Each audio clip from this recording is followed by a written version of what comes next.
회색빛 아스팔트 위로 차가운 가을비가 속절없이 쏟아지고 있었다.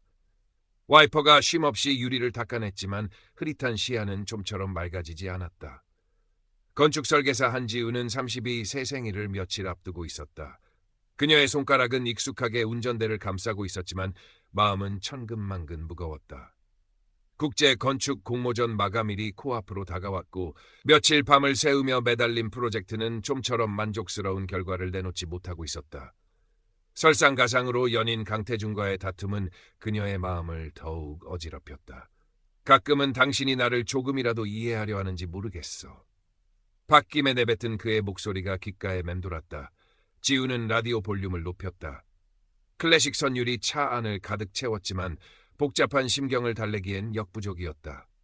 어린 시절 갑작스러운 사고로 아버지를 잃은 후 그녀는 늘 스스로 강해야 한다고 다짐했다. 슬픔을 드러내는 것은 약함의 증표라 여겼고 건축가로서 성공하기 위해 앞만 보고 달려왔다. 하지만 문득문득 찾아오는 공허함은 그녀를 괴롭혔다. 아버지와의 행복했던 기억이 희미하게 떠오르는 동해안의 작은 바닷가 마을. 그곳에 가면 이 답답함이 조금은 가시지 않을까. 지우는 즉흥적으로 동해안으로 차를 몰았다. 빗줄기는 점점 거세졌고 어둠이 짙게 들이운 고속도로는 을씨년스러웠다. 피로와 스트레스가 한꺼번에 몰려오며 지우의 눈꺼풀이 스르르 감겼다. 찰나의 순간이었다. 쾅! 하는 굉음과 함께 세상이 뒤집혔다. 유리파편이 별처럼 흩날렸고 지우의 몸은 종잇장처럼 구겨졌다. 의식이 가물가물 멀어져 갔다. 아, 이게 끝인가? 아버지, 죄송해요. 저 약속 못 지킬 것 같아요. 얼마나 시간이 흘렀을까? 지우는 끝을 알 수 없는 어둠 속을 헤매고 있었다. 모든 감각이 사라진 듯 고요했고 이상하게도 평온했다. 저 멀리 아주 작은 빛 한 점이 보였다. 홀린 듯 빛을 향해 나아가자 빛은 점점 커지며 따스한 온기로 그녀를 감쌌다. 그리고 그 빛 속에서 믿을 수 없는 광경이 펼쳐졌다. 환하게 웃고 있는 아버지였다. 10여 년 전 사고로 허망하게 떠나버린 아버지. 지우는 울컥 치밀어 오르는 감정을 주체하지 못하고 아버지에게 달려갔다. 아빠. 목소리가 나오지 않았다. 하지만 아버지는 모든 것을 이해한다는 듯 지우를 부드럽게 안아주었다. 아버지의 품은 기억 속 그대로 따뜻하고 포근했다. 우리 딸, 많이 힘들었지. 아버지의 목소리가 뇌리에 직접 울리는 듯했다. 하지만 아직은 네가 올 때가 아니란다. 네가 해야 할 일이 아직 남아있어. 아버지는 지우의 등을 토닥이며 말했다. 사랑한다 내 딸, 아주 많이. 그 말을 끝으로 아버지의 모습은 다시 강렬한 빛 속으로 사라졌고 지우는 걷잡을 수 없는 슬픔과 함께 빛의 소용돌이에 휩쓸렸다. 환자분, 정신이 드세요? 희미한 목소리와 함께 지독한 통증이 온몸을 꿰뚫었다. 지우는 힘겹게 눈을 떴다. 눈앞에는 하얀 가운을 입은 의사와 간호사 그리고 눈물 범벅이 된 어머니 김수연의 얼굴이 보였다. 여기가 어디죠? 쉰 목소리가 겨우 새어나왔다. 병원입니다. 큰 사고를 당하셨어요. 의사의 담담한 설명과 함께 사고 당시의 끔찍한 기억이 파도처럼 밀려왔다. 그리고 곧이어 청천벽력 같은 소식이 전해졌다. 함께 차에 타고 있던 대학 후배이자 가장 친한 친구였던 민지가 현장에서 즉사했다는 것이다. 지우의 세상이 다시 한번 무너져 내렸다. 운전대를 잡았던 것은 자신이었다. 민지를 죽게 만든 것은 결국 자신이었다. 살인자. 뇌리에 그 단어가 선명하게 새겨졌다. 다리의 극심한 통증보다 더한 죄책감이 그녀의 심장을 난도질했다. 아니야, 그럴 리 없어. 지우는 울부짖었다. 어머니는 아무 말 없이 딸의 손을 잡고 함께 울었다. 강태준도 소식을 듣고 병원으로 달려왔다. 그의 얼굴에는 걱정과 안도 그리고 복잡한 죄책감이 뒤섞여 있었다. 사고 직전 지우와 심하게 다퉜던 기억이 그를 괴롭혔다. 하지만 지우는 태준을 보자마도 고개를 돌려버렸다. 누구도 보고 싶지 않았다. 그 누구의 위로도 받고 싶지 않았다. 며칠이 지났지만 지우는 깊은 절망에서 헤어나오지 못했다. 밤마다 악몽에 시달렸고 음식도 제대로 넘기지 못했다. 다리 수술은 성공적이었지만 앞으로 정상적으로 걸을 수 있을지는 미지수였다. 건축가로서의 삶도 모든 것이 끝난 것 같았다. 이따금 임사 체험에서 만났던 아버지의 모습이 떠올랐지만 그것조차 현실의 고통을 잠재우지는 못했다. 내가 해야 할 일이 남아있다니 이런 나에게 대체 뭘 하라는 걸까? 자조적인 웃음만 흘러나왔다.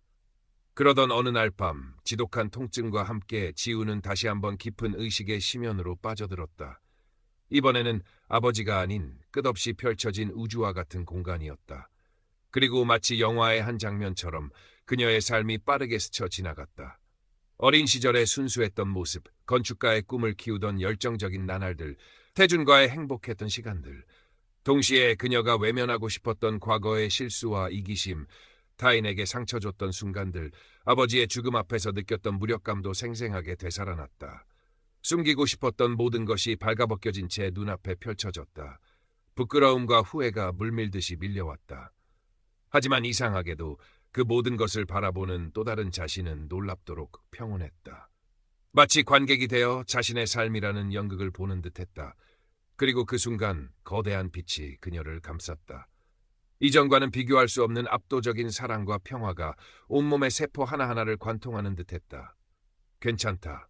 모든 것은 괜찮다. 따스한 음성이 그녀의 영혼을 어루만졌다. 모든 경험에는 의미가 있고 모든 존재는 연결되어 있단다. 너는 사랑받고 있으며 모든 것은 이미 용서받았다. 눈을 떴을 때 지우는 눈물로 흠뻑 젖어 있었다. 하지만 이전의 절망적인 눈물과는 달랐다. 가슴 깊은 곳에서부터 차오르는 알 수 없는 평화와 감사가 그녀를 감싸고 있었다. 여전히 고통스러웠고 민지에 대한 죄책감이 사라진 것은 아니었다. 하지만 무언가 근본적인 것이 변했다는 것을 직감했다. 삶을 바라보는 시선, 세상을 느끼는 감각이 달라져 있었다. 주치의인 박서준은 지우의 극적인 심리 변화에 주목했다. 그는 냉철하고 이성적인 의사였지만 지우에게 일어난 일을 단순히 외상 후 스트레스 반응으로만 치부할 수는 없었다. 지우는 조심스럽게 자신이 겪었던 임사 체험에 대해 털어놓았다. 박서준은 의학적 지식으로는 설명할 수 없는 이야기에 귀를 기울이며 인간의 의식과 삶의 신비에 대해 다시 한번 생각하게 되었다.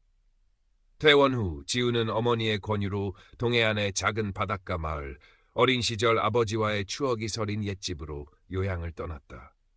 휠체어에 의지하거나 목발을 짚고 힘겹게 재활치료를 받는 나날이었다. 도시의 소음에서 벗어나 파도 소리와 갈매기 소리를 들으며 지우는 자신을 깊이 들여다보는 시간을 가졌다. 임사체험의 기억은 시간이 갈수록 더욱 선명해졌지만 그것을 현실의 언어로 풀어내고 타인에게 이해시키는 것은 여전히 어려운 숙제였다. 강태준이 지우를 찾아왔다. 그의 얼굴에는 수척함과 함께 진심 어린 걱정이 어려 있었다. 그는 사고 이후 줄곧 지우의 곁을 맴돌았지만 지우의 날선 방어와 자신의 혼란스러움 때문에 쉽게 다가서지 못했다. 태준은 지우의 임사체험 이야기를 듣고 처음에는 당혹감을 감추지 못했다. 그의 현실적인 사고방식으로는 쉽게 받아들여지지 않는 이야기였다. 지우야, 그건 아마도 너무 큰 충격 때문에 꾼 꿈이나 환상이 아닐까. 그의 조심스러운 말에 지우는 씁쓸하게 웃었다. 역시 이해받을 수 없을 거라는 생각은 했지만 서운함이 밀려오는 것은 어쩔 수 없었다. 네가 어떻게 생각하든 상관없어. 하지만 난 분명히 겪었어. 그리고 그 경험이 나를 바꾸고 있어. 지우의 단호한 목소리에 태주는 더 이상 말을 잇지 못했다. 두 사람 사이에는 다시 어색한 침묵이 흘렀다. 하지만 태주는 예전처럼 지우를 비난하거나 외면하지 않았다. 그저 묵묵히 그녀의 곁을 지키며 그녀가 하는 이야기들을 들어주려 했었다. 지우는 건축 설계사로서의 삶을 완전히 포기해야 할지도 모른다는 생각에 종종 깊은 무력감에 빠졌다. 한때는 섬세한 손으로 아름다운 건축물을 그려냈지만 이제는 연필을 잡는 것조차 버겁게 느껴졌다. 하지만 바닷가를 거닐며 혹은 멍하니 수평선을 바라보며 그녀는 자신도 모르게 새로운 영감을 떠올리곤 했다. 아버지와의 추억이 담긴 이 바닷가에 상처받은 사람들을 위한 작은 위로의 공간을 만들고 싶다는 생각이었다. 거창한 건축물이 아니어도 좋았다. 그저 잠시 기대어 쉴 수 있는, 마음의 짐을 내려놓을 수 있는 그런 공간. 임사체험에서 느꼈던 평화와 빛, 그리고 모든 것이 연결되어 있다는 감각을 담아내고 싶었다. 어느덧 시간은 흘러 겨울의 문턱에 와 있었다. 차가운 바람이 해변을 스산하게 훑고 지나갔지만 지우의 마음은 이전보다 훨씬 평온해져 있었다. 재활치료는 더디지만 꾸준히 이어졌고 목발 없이도 조금씩 걸을 수 있게 되었다. 그녀는 작은 스케치북에 자신의 아이디어를 조금씩 그려나가기 시작했다. 예전처럼 화려하고 기교 넘치는 디자인은 아니었다. 단순하지만 따뜻함이 느껴지는 자연과 조화를 이루는 소박한 공간이었다. 강태준은 주말마다 지우를 찾아왔다. 처음에는 어색했지만 함께 바닷가를 산책하고 지우의 스케치를 들여다보며 이야기를 나누는 시간이 늘어갔다. 그는 여전히 지우의 임사체험을 완전히 이해하지는 못했지만 그녀가 무언가 중요한 것을 발견했고 그것을 통해 변화하고 있다는 것을 느끼고 있었다. 그리고 그 변화가 자신에게도 긍정적인 영향을 주고 있음을 어렴풋이 깨닫고 있었다. 이거 정말 멋진 생각인 것 같아. 태주는 지우가 그린 위로의 공간 스케치를 보며 진심으로 말했다. 내가 가진 재능을 이렇게 사용할 수도 있구나. 그의 말에 지우는 희미하게 미소 지었다. 처음으로 누군가에게 자신의 새로운 꿈을 인정받은 기분이었다. Current part characters 하 772, total characters 도든지 462. 어느 날 지우는 용기를 내어 태준에게 물었다. 혹시 나 좀 도와줄 수 있어? 혼자서는 아무래도 힘들 것 같아. 태준은 잠시 지우를 바라보더니 이내 고개를 끄덕였다. 물론이지. 내가 뭘 하면 될까? 그의 눈빛에는 망설임이 없었다. 그 순간 지우는 자신과 태준 사이에 놓여있던 보이지 않는 벽이 허물어지는 것을 느꼈다. 과거의 상처와 오해를 넘어 두 사람은 새로운 관계를 향해 조심스럽게 발을 내딛고 있었다. 기억과 위로의 공간 프로젝트는 생각보다 많은 사람들의 도움과 지지를 받았다. 지우의 진심이 담긴 아이디어는 지역사회에도 알려졌고 작은 후원들이 이어졌다. 어머니 김수연은 딸의 새로운 도전을 묵묵히 응원하며 든든한 버팀목이 되어주었다. 박서준 의사 또한 지우의 회복 과정과 프로젝트 진행에 관심을 가지며 때로는 의학적 조언을, 때로는 인간적인 격려를 아끼지 않았다. 그는 지우의 사례를 통해 삶의 또 다른 측면을 보게 되었다며 인간의 정신력과 치유 능력에 대한 존경심을 표하기도 했다.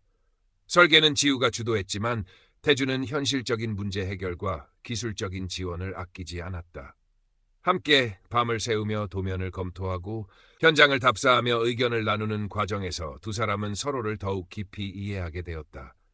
태주는 지우의 섬세한 감각과 사람을 향한 따뜻한 시선에 감탄했고 지우는 태준의 든든함과 현실적인 판단력에 의지했다.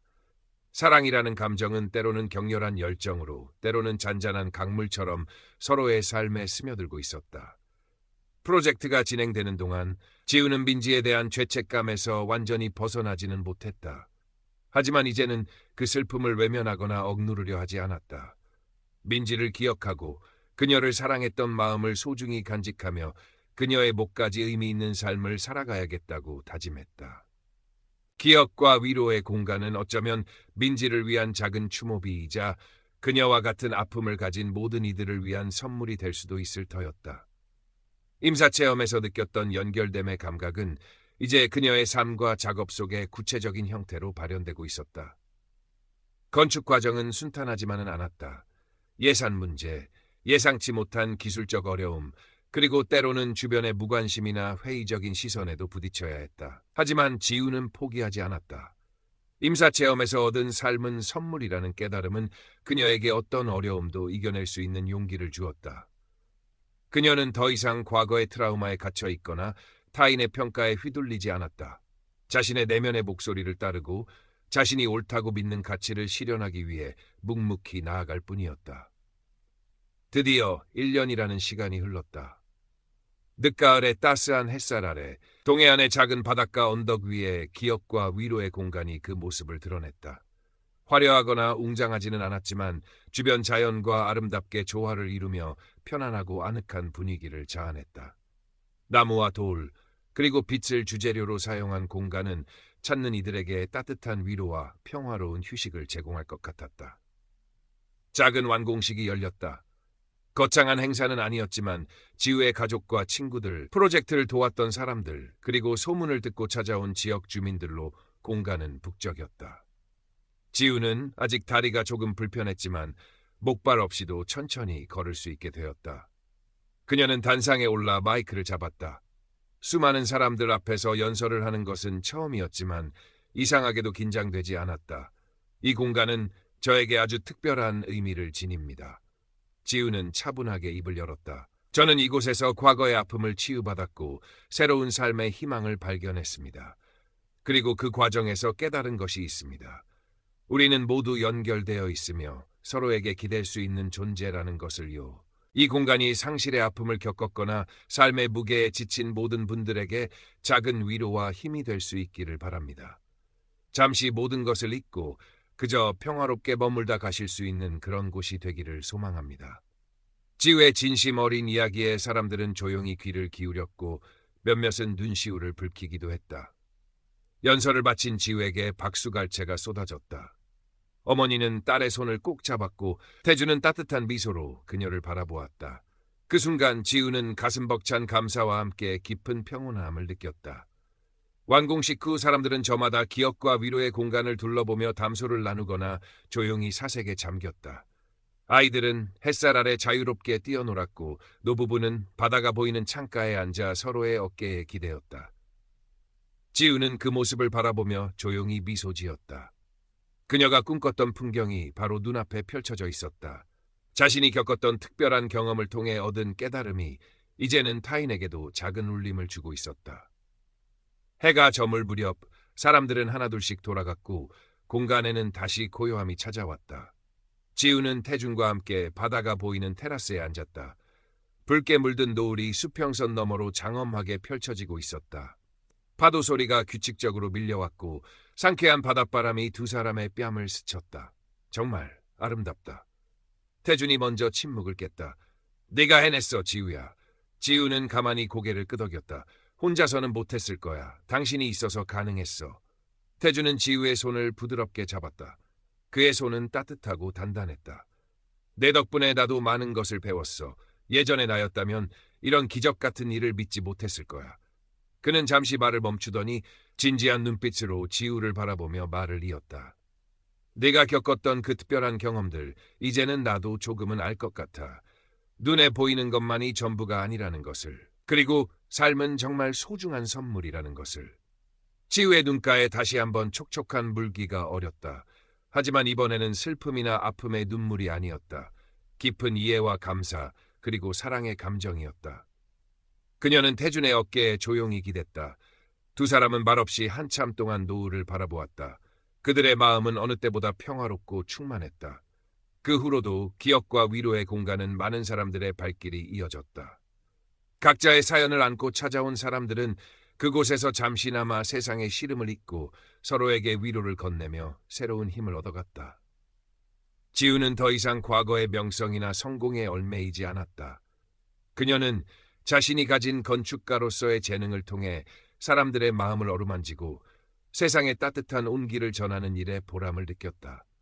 그녀는 여전히 매일 아침 눈을 뜰 때마다 살아있음에 감사했고 민지를 비롯한 먼저 떠나간 이들을 위해 기도했다. 임사체험은 그녀에게 삶의 유한함과 동시에 영원한 가치를 깨닫게 해주었다. 그것은 두려움이 아닌 매 순간을 소중히 여기고 사랑하며 살아가야 한다는 깊은 성찰로 이어졌다. 태준과의 관계는 더욱 깊고 단단해졌다. 두 사람은 서로의 다름을 인정하고 존중하며 함께 성장해 나갔다. 때로는 의견 충돌도 있었지만 진솔한 대화와 이해를 통해 극복해 나갔다. 그들은 함께 새로운 프로젝트를 구상하기도 하고 주말이면 기억과 위로의 공간을 찾아 사람들과 어울리거나 조용히 시간을 보내곤 했다. 그들의 사랑은 화려하지는 않았지만 서로의 삶에 깊이 뿌리내린 나무처럼 견고하고 아름다웠다. 어느 봄날 지우는 기억과 위로의 공간 한쪽에 작은 꽃씨를 심었다. 언젠가 이 씨앗이 아름다운 꽃을 피워내듯 사람들의 마음 속에도 희망과 사랑의 꽃이 활짝 피어나기를 바라는 마음에서였다. 그녀는 더 이상 죽음을 두려워하지 않았다. 삶이 소중한 선물임을 알기에, 그리고 그 너머에 또 다른 평화와 빛이 기다리고 있음을 어렴풋이 느끼고 있었기에 그녀의 삶은 임사체험이라는 특별한 여정을 통해 더욱 깊어지고 풍요로워져 있었다. 그리고 그 여정은 아직 끝나지 않았음을 매일 떠오르는 태양처럼 새로운 시작을 향해 나아가고 있음을 알고 있었다. 석양이 물드는 동해안의 작은 언덕, 기억과 위로의 공간에서 지우는 오늘도 잔잔한 미소와 함께 새로운 하루를 맞이할 준비를 하고 있었다. 그녀의 마음속에는 임사체험이 남긴 깊은 울림, 즉 모든 것은 사랑이며 삶은 그 자체로 축복이라는 메시지가 영원히 함께할 것이었다. 이야기는 여기서 끝나지 않았다. 지우의 삶은 기억과 위로의 공간을 통해 계속해서 새로운 의미를 찾아 나갔다. 그녀는 자신의 경험을 바탕으로 강연 요청을 받기도 했고, 처음에는 망설였지만 용기를 내어 사람들에게 임사체험과 삶의 가치에 대해 이야기하기 시작했다. 그녀의 진솔한 이야기는 많은 이들에게 감동과 용기를 주었고, 절망에 빠졌던 사람들이 새로운 희망을 찾는 계기가 되기도 했다. 박서준 의사는 지우의 사례를 익명으로 학회에 발표했고, 이는 의학계에서 임사체험과 인간의식에 대한 논의를 불러일으키는 작은 불씨가 되었다. 그는 여전히 과학적 근거를 중시했지만 인간의 경험과 정신세계의 복잡성을 인정하며 더욱 열린 마음으로 환자들을 대하게 되었다. 어머니 김수연은 딸의 변화와 성장을 지켜보며 깊은 감사를 느꼈다. 과거 남편을 잃은 슬픔을 가슴에 묻고 살았던 그녀 또한 지우의 이야기를 통해 자신을 돌아보고 남은 삶을 더욱 긍정적으로 살아가기로 다짐했다. 모녀는 예전보다 훨씬 더 깊은 유대감을 형성하며 서로에게 든든한 지지자가 되어 주었다. 시간이 흘러 지우와 태주는 결혼하여 작은 가정을 이루었다. 그들의 집은 기억과 위로의 공간에서 멀지 않은 곳에 자리 잡았고, 창문 너머로는 언제나 푸른 동해 바다가 펼쳐졌다. 아이는 없었지만 두 사람은 서로를 아끼고 사랑하며 평화롭고 만족스러운 나날을 보냈다. 그들은 함께 건축 작업을 계속했고, 특히 사람들에게 실질적인 도움과 정서적 위안을 줄 수 있는 프로젝트에 많은 관심을 기울였다. 소외된 이웃을 위한 작은 도서관, 노인들을 위한 커뮤니티 센터, 자연 속의 명상 공간 등 그들의 손길이 닿은 곳곳에는 따뜻함과 인간미가 넘쳐흘렀다. 지우는 가끔 밤하늘의 별을 보며 먼저 떠나간 아버지와 친구 민지를 떠올렸다. 그들에 대한 그리움은 여전했지만 이제는 슬픔보다는 감사와 사랑의 감정이 더 컸다. 그들은 비록 곁에 없었지만 지우의 마음속에 영원히 살아 숨쉬며 그녀의 삶을 이끌어주고 있었다. 임사체험에서 경험했던 연결됨의 감각은 이제 그녀의 일상 곳곳에서 확인되고 있었다. 모든 존재는 보이지 않는 끈으로 연결되어 서로에게 영향을 주고받으며 함께 성장해 간다는 것을 그녀는 삶을 통해 배우고 실천하고 있었다. 어느덧 지우는 중년의 나이가 되었다. 그녀의 얼굴에는 세월의 흔적이 잔잔하게 새겨졌지만 눈빛은 여전히 맑고 깊었다. 기억과 위로의 공간은 어느새 지역의 명소가 되어 있었고, 많은 사람들이 그곳을 찾아와 위안을 얻고 돌아갔다. 지우는 그곳을 지키며 찾아오는 이들의 이야기에 귀 기울이고 때로는 자신의 경험을 나누며 그들의 아픔을 보듬었다. 그녀는 더 이상 유명한 건축가는 아니었지만 사람들의 마음을 움직이는 진정한 공간의 치유자로 불리고 있었다. 한 번은 젊은 대학생이 그녀를 찾아와 절망적인 자신의 처지를 토로하며 삶의 의미를 물었다. 지우는 그 학생의 손을 잡고 자신의 이야기를 들려주었다. 끔찍한 사고, 죽음의 문턱에서의 경험, 그리고 그 이후의 삶의 변화에 대해. 이야기가 끝났을 때 학생의 눈에는 희미한 희망의 빛이 감돌고 있었다. 지우는 그에게 이렇게 말했다. 삶은 때로 우리에게 감당하기 힘든 시련을 안겨주기도 합니다. 하지만 그 어둠 속에서도 아주 작은 빛을 발견할 수 있다면 우리는 다시 일어설 수 있어요. 당신의 삶도 분명 그럴 겁니다. 당신은 혼자가 아니에요. 기억하세요. 모든 것은 연결되어 있고 당신은 사랑받고 있다는 것을. 그녀의 말은 단순한 위로가 아니었다. 그것은 그녀의 삶 전체를 통해 증명된 진실이었다. 임사체험은 그녀에게 죽음 이후의 세계를 보여준 것을 넘어 지금 이 순간을 어떻게 살아가야 하는지에 대한 깊은 지혜를 선물했다. 삶은 시험이 아니라 선물이며 매 순간은 기적이라는 것을. 수십 년이 흘러 지우는 노년이 되어 기억과 위로의 공간이 내려다 보이는 언덕 위 자신의 집에서 평화롭게 눈을 감았다. 그녀의 곁에는 사랑하는 태준과 그녀를 아끼는 많은 사람들이 함께했다. 그녀의 장례식은 슬픔보다는 감사와 축복의 분위기 속에서 치러졌다. 그녀가 남긴 사랑과 희망의 메시지는 그녀가 설계한 건축물들처럼 세상에 남아 오랫동안 사람들의 마음속에 온기를 전해주었다. 그리고 어쩌면 지우는 다시 한번 빛 속으로 걸어 들어갔을 것이다. 그곳에서 사랑하는 아버지와 친구 민지, 그리고 먼저 떠나간 모든 이들과 재회하며 영원한 평화와 사랑 속에서 새로운 여정을 시작했을지도 모른다. 그녀가 삶을 통해 보여주었듯이 끝은 또 다른 시작일 뿐이니까. 그녀의 이야기는 그렇게 또 다른 형태로 계속 이어지고 있었다. 동해의 푸른 파도는 오늘도 변함없이 해변으로 밀려와 부서지며 산과 죽음, 사랑과 연결됨에 대한 영원한 노래를 부르고 있었다. 지우가 떠난 후에도 기억과 위로의 공간은 그 자리를 굳건히 지켰다. 태주는 지우의 뜻을 이어받아 공간을 정성껏 관리했고 그곳을 찾는 이들은 여전히 지우의 따뜻한 숨결을 느낄 수 있었다. 공간의 한쪽 벽에는 지우가 생전에 남긴 짧은 글귀가 새겨졌다. 삶은 빛나는 순간들의 연속입니다. 어둠 속에서도 별은 빛나듯 절망 속에서도 희망은 존재합니다. 서로의 손을 잡으세요. 우리는 모두 연결된 하나입니다. 사랑하고 또 사랑하세요. 그것이 우리가 여기에 있는 이유입니다. 이 글귀는 공간을 찾는 모든 이들에게 깊은 울림을 주었고 지우가 평생을 통해 전달하고자 했던 메시지를 함축적으로 담고 있었다. 그녀의 건축물들은 단순한 구조물을 넘어 사람들의 마음을 잇고 치유하는 매개체가 되었다. 세월이 더 흘러 태준도 지우의 곁으로 떠나갔고 기억과 위로의 공간은 지역사회와 지우의 뜻을 기리는 사람들에 의해 계속해서 운영되었다. 젊은 건축가들은 지우의 철학을 배우고 영감을 얻기 위해 그곳을 찾았고 그녀의 이야기는 세대를 넘어 전해졌다. 지우의 임사체험 이야기는 한 개인의 특별한 경험을 넘어 인간 존재의 근원적인 질문에 대한 하나의 답변으로 사람들의 마음속에 자리 잡았다. 삶의 의미는 무엇인가? 죽음 이후에는 무엇이 있는가? 우리는 어떻게 살아야 하는가? 지우는 자신의 삶을 통해 그 질문들에 대한 자신만의 답을 보여주었다. 그것은 화려한 성공이나 물질적인 풍요가 아닌 사랑과 연결, 그리고 매 순간에 대한 감사였다. 그녀가 심었던 작은 꽃씨는 이제 아름드리 나무로 자라나 공간에 시원한 그늘을 드리우고 있었다. 그 나무 아래에서 사람들은 책을 읽고 명상을 하고 서로의 이야기를 나누었다. 마치 지우가 살아생전 그랬던 것처럼 그곳에는 늘 따뜻한 온기와 평화로운 기운이 감돌았다.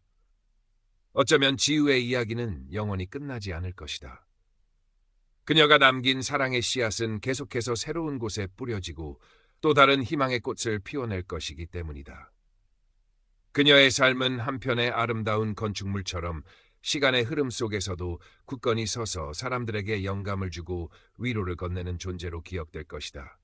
그리고 동해의 파도는 오늘도 내일도 변함없이 그녀의 이야기를 속삭이며 해변으로 밀려올 것이다. 삶은 계속되고 사랑은 영원하며 우리는 모두 그 거대한 흐름 속에서 함께 나아가고 있다고.